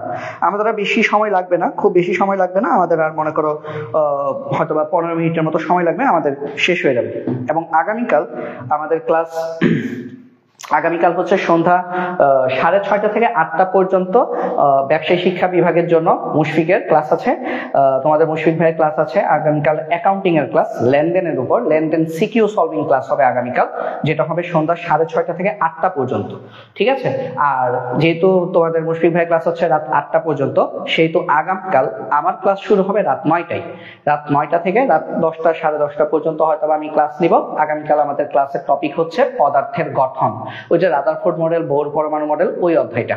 ঠিক আছে, মানে আবহনীতি, এই অধ্যায়টা আগামীকাল আমরা পার্ট 1 করব এমসিকিউ, পরের দিন পার্ট 2 করব। ঠিক আছে, আমরা এভাবে ধাপে ধাপে শেষ করব, ধীরে ধীরে শেষ করব। এবং আমার তোমাদের কাছে বিশেষভাবে অনুরোধ থাকবে, এই যে ভাইয়া পড়াচ্ছি প্রত্যেক দিনের ক্লাসের পড়াটা প্রত্যেক দিন বাসে একটু শেষ করে নিবা, তাহলে দেখবা ডিসেম্বর শেষ আমারও এমসিকিউ পড়ানো শেষ কেমিস্ট্রি, তোমারও এমসিকিউ পড়া শেষ কেমিস্ট্রি। ঠিক আছে, তারপর আমরা ফিজিক্সে যাবো ইনশাল্লাহ। তারপরে দেখো, তারপরে প্রশ্ন হচ্ছে সি, আচ্ছা XYZ কার্বন, সি হচ্ছে কার্বন, কার্বনের পরে কি নাইট্রোজেন, এটা কি অক্সিজেন, নাইট্রোজেনের নিচে কি ফসফরাস, অক্সিজেনের নিচে কি সালফার। এই যে এস তো দেওয়াই আছে, সালফার দেওয়াই আছে, তাই না, এস দেওয়াই আছে, তাহলে এটা প্রতীক কিনা। তাহলে দেখো উদ্দীপকের জেড মৌলটি পর্যায় সারণী কোন গ্রুপে অবস্থিত, জেড হচ্ছে ফসফরাস, ভাইয়া ফসফরাস 15 নাম্বার গ্রুপের মৌল, এটা কি আর করে দিতে হবে, আশা করি লাগবে না। নাইট্রোজেন আর ফসফরাস 15 নাম্বার গ্রুপের মৌল। XYZ মৌলগুলোর ক্ষেত্রে চলো তো দেখি XYZ মৌলগুলো কি কি, দেখো তো XYZ, তাহলে এগুলাকে একটু লিখতে হবে। এই যে দেখো XYZ মৌলগুলো হচ্ছে এরকম, XYZ হচ্ছে X এর নিচে, তাহলে XYZ এর ক্ষেত্রে Z পরমাণুর আকার সবচেয়ে বড়, অবশ্যই সবার নিচে, যত নিচে যাব আধা তত বেশি হবে, তাহলে Z সবচেয়ে বড়। X এর আয়নীকরণ শক্তি Z থেকে বেশি, অবশ্যই, কারণ নিচে গেলে আয়ত কমে, X থেকে Z নিচে আয়ত কমে গেছে, তাহলে X এর আয়ত বেশি, অর্থাৎ X এর আয়নীকরণ শক্তি বেশি, X এর আয়নীকরণ শক্তি Z থেকে বেশি। Y এর অধাতব ধর্ম সবচেয়ে বেশি, এটা কি সঠিক? Y এর অধাতব ধর্ম, অধাতব ধর্ম ধাতব ধর্মের উল্টা, ভাইয়া অধাতব ধর্ম ধাতব ধর্মের উল্টা। ধাতব ধর্ম মানে কি আধা, আধা কোথায় কম হয়, আধা কম হয় সর্বনামের সবার উপরে, তাহলে ধাতব ধর্ম যেখানে কম সেখানে অধাতব ধর্ম বেশি, অর্থাৎ Y এর অধাতব ধর্ম সবচেয়ে বেশি। সঠিক উত্তর 1 2 3, তিনটাই সঠিক। ঠিক আছে, আমি কিভাবে মনে রাখবো, ধাতব ধর্মের উল্টো হচ্ছে অধাতব ধর্ম, আধা মানে হচ্ছে আকার এবং ধাতব ধর্ম, আধা কোথায় কম হয় সর্বনামের সবার উপরে, মানে এই ব্যাটার আধা, এই ব্যাটার ধাতব ধর্ম কম, ধাতব ধর্ম কম, যদি এর ধাতব ধর্ম যদি কম হয় অর্থাৎ এর অধাতব ধর্ম বেশি। ঠিক আছে, ঠিক আছে, এটা হচ্ছে আমাদের সঠিক উত্তর। তারপরে যাই আমরা হচ্ছে পরের এমসিকিউতে যাই। পরের এমসিকিউতে কি বলেছে, 91 ও 92 নং প্রশ্নের উত্তর দাও। X হচ্ছে 11 নাম্বার, 19 এবং 37, তার মানে X হচ্ছে সোডিয়াম, এটা হচ্ছে পটাশিয়াম, এটা হচ্ছে রুবিডিয়াম। ওকে, তাহলে এটি পর্যায় সারণীর কোন একটি গ্রুপের খণ্ডিত অংশ, X Y ও Z এখানে প্রতীকী অর্থে প্রচলিত কোন মৌলের প্রতীক নয়। আচ্ছা ঠিক আছে, Y মৌলটি পর্যায় সারণী কোন পর্যায়ে, এরা সবাই গ্রুপ 1 এর, এটাতে কোনো সন্দেহ নাই, সোডিয়াম পটাশিয়াম রুবিডিয়াম সবাই ক্ষার ধাতু, গ্রুপ 1 এর মৌল, বাট সোডিয়াম হচ্ছে তৃতীয় পর্যায়, চতুর্থ পর্যায়, পঞ্চম পর্যায়, Y হচ্ছে পটাশিয়াম, এটা চতুর্থ পর্যায়ের মৌল, Y আমাদের চতুর্থ পর্যায়ের মৌল। আমি এটা হলুদ কালি দিয়ে দিই, যেহেতু সবগুলো এমসিকিউ সঠিক উত্তর হলুদ কালি দিয়ে দাগাইছি, তাহলে এই কালিটা দিয়ে আমরা দাগাই। ঠিক আছে, ওকে, হ্যাঁ আকাশের উত্তর সঠিক, 4 নাম্বার, গুড, ভেরি গুড। তারপরে দেখো উল্লিখিত মৌলগুলোর পারমাণবিক আকার ক্রমান্বয়ে কি হ্রাস পেয়েছে, না বৃদ্ধি পেয়েছে, কারণ কি যত নিচে যাবে তত আধা বাড়ে, তাহলে এটা সঠিক নয়। তারপর সর্বশেষ স্তরে একটা করে ইলেকট্রন আছে, Z মৌলটি Y মৌল অপেক্ষা অধিক সক্রিয়। ভাইয়া কি বলছিলাম, সক্রিয়তা কি, ধাতব ধর্ম যার বেশি সক্রিয়তা তার বেশি, আধা কোথায় বাড়ে, নিচে গেলে আধা বাড়ে, তাহলে নিচে গেছে দেখো XYZ, Z হচ্ছে সবার নিচে, অর্থাৎ Z এর ধাতব ধর্ম সবচেয়ে বেশি, যার ধাতব ধর্ম বেশি তার সক্রিয়তা বেশি, Z এর সক্রিয়তা Y থেকে বেশি। সঠিক উত্তর 2 এবং 3। কথা কি বোঝা গেছে? আমি বারবার বলছি, আবারও বলছি, আমি আজকে ক্লাসটা নেওয়ার পর আজকে আগামীকাল হচ্ছে এই ক্লাসটার পিডিএফ ইউটিউব চ্যানেলে ক্লাসটা চলে যাবে উইথ পিডিএফ। তখন গতকাল একটা ক্লাস নিয়েছি, আজকে একটা ক্লাস নিলাম, টোটাল 100 এমসিকিউ আছে, তোমার হাতে পিডিএফটা আছে, তুমি পিডিএফটা ডাউনলোড করবে, এই পিডিএফ গুলো বারবার দেখবে, ব্যাখ্যাগুলো যেখানে আটকাবে ক্লাসটা আবার দেখবে, এভাবে যখন কন্টিনিউয়াসলি তুমি যখন প্র্যাকটিস করবা, এই অধ্যায়ের মাস্টার তুমি হয়ে যাবা, এই অধ্যায়টা তুমি যে কাউকে পড়াতে পারবা ইনশাআল্লাহ। তারপরে দেখো এ পর্যায়ে গ্রুপ এক, পর্যায়ে গ্রুপ এক। তাহলে এ মৌলটা আসলে কি? এ মৌলটা কি? এ মৌলটা হচ্ছে হাইড্রোজেন। এ মৌলটা হচ্ছে আমাদের হাইড্রোজেন। আমি একটু চিকন কালি ইউজ করি তাহলে হচ্ছে ভালো হবে। এ মৌলটা হচ্ছে আমাদের হাইড্রোজেন। ডি পর্যায় 3 গ্রুপ 2 ম্যাগনেসিয়াম। ই পর্যায় 2 গ্রুপ 17 ফ্লোরিন। পর্যায় 3 গ্রুপ 17 এটা হচ্ছে ক্লোরিন। ঠিক আছে, এটা হচ্ছে ক্লোরিন। ঠিক আছে, আচ্ছা তাহলে দেখো, তাহলে আমাদের উদ্দীপকের আলোকে 93-94 নং প্রশ্নের উত্তর দাও। এখানে এ ডি ই জি প্রচলিত কোন মৌলের প্রতীক নয়। আচ্ছা ঠিক আছে, তাহলে উদ্দীপকের কোন মৌলের পারমাণবিক ব্যাসার্ধ সবচেয়ে বেশি? কার পারমাণবিক ব্যাসার্ধ সবচেয়ে বেশি? চলো একটু সিরিয়ালি সাজাই তাহলে বুঝতে পারবো। দেখো এ এটা হচ্ছে হাইড্রোজেন, এরপরে কি বলতো? ফ্লোরিন। এই যে দ্বিতীয় পর্যায়ে এর নিচে হচ্ছে ফ্লোরিন। তারপরে ম্যাগনেসিয়াম হচ্ছে তৃতীয় পর্যায়ে, বাট হাইড্রোজেনের এইখানে এটা হচ্ছে ম্যাগনেসিয়াম, আর ম্যাগনেসিয়ামের সাথে এটা কি? ক্লোরিন। ঠিক আছে, একই পর্যায়ে ডানে হচ্ছে ক্লোরিন। বলছে কার পারমাণবিক ব্যাসার্ধ সবচেয়ে বেশি? আমরা জানি পারমাণবিক ব্যাসার্ধ মানে কি? আকার। আকার মানে কি? আধা। আধা কোথায় বেশি হয়? হ্যাঁ, আধা বেশি হয় সর্ববামের সবার নিচে, অর্থাৎ সঠিক উত্তর ম্যাগনেসিয়াম। ম্যাগনেসিয়াম মানে কি? ডি, অর্থাৎ ডি এর পারমাণবিক ব্যাসার্ধ সবচেয়ে বেশি। খেয়াল করছো? গুড, সাবাস আকাশ। ঠিক আছে, ম্যাগনেসিয়াম। ওরে সেরা সেরা সেরা সেরা, তোরা জোশ। কেন? কারণ হচ্ছে ধরতে পারতেছিস, এটা হচ্ছে সবচেয়ে বড় বিষয়। ঠিক আছে, এটা সবচেয়ে বড় বিষয়। এই যে স্পিরিটটা, এটা রাখতে হবে। যারা রেগুলার ক্লাস করি এটা রাখতে হবে। উদ্দীপকে এ ই পোলার সমযোজী যৌগ। এ ই মানে কি? এ মানে হচ্ছে হাইড্রোজেন, ই মানে হচ্ছে fluorine. Hydrogen fluoride. Hydrogen fluoride অবশ্যই একটা পোলার সমযোজী যৌগ। কেন? কারণ হাইড্রোজেনের তড়িৎ-ঋণাত্মকতা 2.1, হাইড্রোজেনের তড়িৎ-ঋণাত্মকতা 2.1, ফ্লোরিনের তড়িৎ-ঋণাত্মকতা 4, অর্থাৎ এদের তড়িৎ-ঋণাত্মকতার পার্থক্য হচ্ছে 1.9, যেটা হচ্ছে 1.7 থেকে বেশি। হয়তো জানিস সবাই যে 1.7 থেকে যদি বেশি হয় সেটাকে আমরা প্রায় আয়নিক যৌগ বলি বা পোলার সমযোজী যৌগ বলি। তারপরে দেখি Dg2 পানিতে দ্রবণীয়। ডি কি? ডি হচ্ছে ম্যাগনেসিয়াম, জি কি? ক্লোরিন। Dg2 মানে কি? Magnesium chloride. ম্যাগনেসিয়াম ক্লোরাইড এটা একটা আয়নিক যৌগ, অবশ্যই এটা পানিতে দ্রবণীয়। তারপরে Da2, Da2 মানে কি? এর জলীয় দ্রবণে বিদ্যুৎ পরিবাহী। আচ্ছা, এ কি? এ হচ্ছে হাইড্রোজেন, ডি কি? ম্যাগনেসিয়াম। Da2 মানে হচ্ছে magnesium hydride. Magnesium hydride. Magnesium হাইড্রাইডের জলীয় দ্রবণ বিদ্যুৎ পরিবহন করে কিনা? ম্যাগনেসিয়াম হাইড্রাইডের জলীয় দ্রবণ, ম্যাগনেসিয়াম হচ্ছে ধাতু, হাইড্রোজেন এখানে অধাতু হিসেবে কাজ করছে, তার মানে এটা একটা আয়নিক যৌগ হয়ে গেছে। যেহেতু এটা একটা আয়নিক যৌগ হিসেবে কাজ করছে, তার মানে হচ্ছে এদের মধ্যে স্থির বৈদ্যুতিক আকর্ষণ বল কাজ করছে। স্থির বৈদ্যুতিক আকর্ষণ বল কাজ করলে তারা বিদ্যুৎ পরিবহন করে। তাহলে সঠিক উত্তর 1, 2, 3, তিনটাই হচ্ছে আমাদের সঠিক উত্তর। ঠিক আছে, এটা একটু টাফ ছিল, এটা মনে হয় খুব সম্ভবত কোন একটা স্কুলে আসছে। এরকম কোশ্চেন আসলে সচরাচর আমাদের বোর্ড পরীক্ষায় আসে না, বা যদি আসেও আমাদেরকে একটু টেকনিক্যালি আনসার করতে হবে, এই জন্য বেশি বেশি পড়তে হবে। তারপরে 95, আমরা সেঞ্চুরির কাছাকাছি চলে আসছি। বেরিলিয়াম। বেরিলিয়ামের নিচে কি? ম্যাগনেসিয়াম। ম্যাগনেসিয়ামের নিচে কি? ক্যালসিয়াম। ঠিক আছে, এরা সবাই গ্রুপ 2। তাহলে এক্স মৌলটি পর্যায় সারণীর কোন পর্যায়ে? ম্যাগনেসিয়াম তৃতীয় পর্যায়ের মৌল, বেরিলিয়াম দ্বিতীয় পর্যায়ে, ম্যাগনেসিয়াম তৃতীয় পর্যায়ে, আর ক্যালসিয়াম হচ্ছে চতুর্থ পর্যায়ে। উল্লেখিত মৌলগুলোর প্রত্যেকটার সর্বশেষ স্তরে 2টা করে ইলেকট্রন আছে। কারণ কি? মৌলগুলো কি কি? বেরিলিয়াম, ম্যাগনেসিয়াম এবং ক্যালসিয়াম। ঠিক আছে, প্রত্যেকের 2টা করে মৌল আছে, ইলেকট্রন আছে। পারমাণবিক আকার উপর থেকে নিচে গেলে হ্রাস পায়, বৃদ্ধি পায়, কারণ আধা বাড়ে। তাহলে এটা সঠিক না। একই রকম বিক্রিয়া প্রদর্শন করে, অবশ্যই, যেহেতু তারা একই গ্রুপের, তার মানে তারা একই রকম বিক্রিয়া প্রদর্শন করবে। সঠিক উত্তর 1 এবং 3। ঠিক আছে, আচ্ছা আর একটা বাউন্ডারি মারলে তো 100 হয়ে যাবে নাকি? চলো 100টা মেরে দিই। 97 এবং 98 নং প্রশ্নের উত্তর দাও। M Q R. এম হচ্ছে 15, অর্থাৎ ফসফরাস, কিউ হচ্ছে সালফার, আর হচ্ছে ক্লোরিন। তাহলে আমি আগেই বলে দিচ্ছি 100 নাম্বার এমসিকিউটা কুইজ থাকবে। আগেই বলে দিলাম 100 নাম্বার এমসিকিউটা কুইজ থাকবে, সবাই রেডি থাকি। এম মৌলের সর্বশেষ কক্ষপথে ইলেকট্রন সংখ্যা কয়টি? এম মৌল ফসফরাস, ফসফরাসের সর্বশেষ কক্ষপথে ইলেকট্রন কয়টা? ফসফরাস হচ্ছে 15। ইলেকট্রন বিন্যাস করলে 1s2 2s2 2p6 3s2 3p3। তাহলে ফসফরাসের শেষ কক্ষপথে ইলেকট্রন হচ্ছে 5টি। সঠিক উত্তর 5। ফসফরাসের শেষ কক্ষপথে ইলেকট্রন সংখ্যা 5টি। তারপরে যদি আমরা দেখি 98, উদ্দীপকের মৌলগুলোর মধ্যে কি কি মৌল আছে? Phosphorus, sulphur, chlorine. Phosphorus, sulphur, chlorine. আচ্ছা, একটু নাম্বারিং গুলো দেখি। MQR এরা সবাই একই পর্যায়ের মৌল, একই পর্যায়, বাম থেকে ডানে গিয়েছে, তার মানে আয়ন বাড়বে আধা কমবে। তাহলে আর এর পারমাণবিক আকার ছোট, হ্যাঁ, কারণ কি আধা কমবে তো আকার কমবে, বাম থেকে ডানে গেলে আকার কমবে, অর্থাৎ আর এর পারমাণবিক আকার ছোট, সঠিক।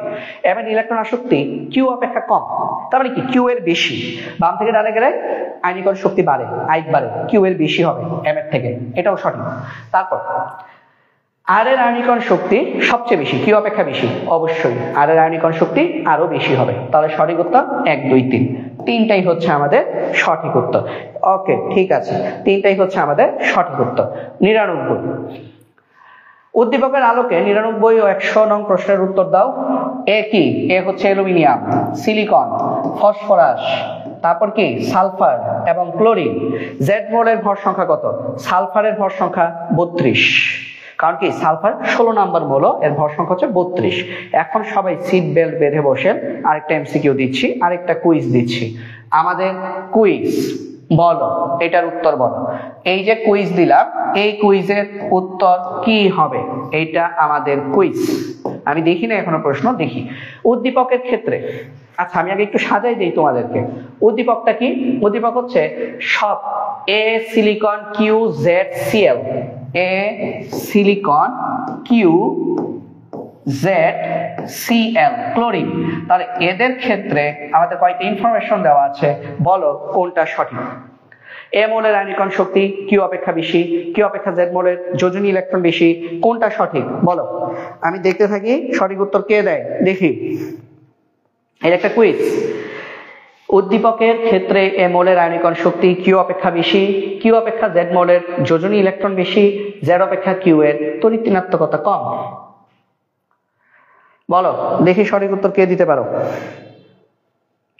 আচ্ছা আলিম বলছো গ, আলিম বলছে, আলিম অলরেডি একটা উত্তর দিয়েছে, আমরা দেখি আরো কিছু উত্তর নেই, আরো কিছু উত্তর নেই, আরো কিছু উত্তর নিব।